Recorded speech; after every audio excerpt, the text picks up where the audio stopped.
la calanque.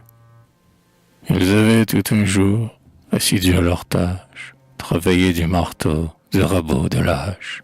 Charpentiers d'aventure, ils rajustaient le flanc de leur chaloupe usée, au pont mince et branlant, qui hors du flot gisait. Hélas, la chère barque des injures du temps montrait plus d'une marque. Et sur chaque blessure étendait le goudron, il renforçait l'endroit où porte l'aviron. Il clouait une planche à côté de la poupe, dans la moindre fissure, les insérait les toupes.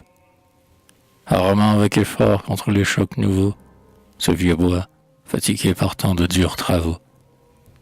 L'un des trois compagnons, vieillard solide et svelte, avait l'aspect hautain d'un ancien patron celte.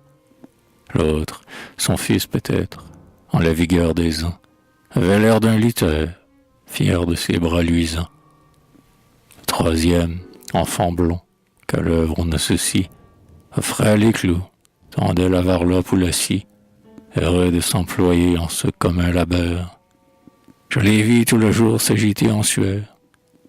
Vers midi seulement, ouvriers sans reproche, ils prirent à la hâte un repas sur la roche. Dîner frugal, de noix et de fromage sec. La vague cependant, sur l'algue et le varech, bondissait, et, du roc venant laver la marge, leur chantait sa chanson mélancolique et large.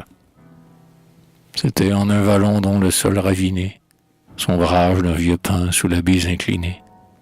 Un monde primitif, inculte paysage, ornière entre deux monts creusés, âpre et sauvage. Il semble un double mur de pierre sans ciment, et sur la vaste mer débouche brusquement. Comme le jour tombait, l'œuvre achevée à peine, on poussa vers les eaux la glissante carène. Chacun d'eux sur les bancs s'empressa de s'asseoir. Le phoque, rougeaillon, s'ouvrit au vent du soir. Ils partirent sans bruit sur la mer sombre et haute, et moi, je les voyais s'éloigner de la côte.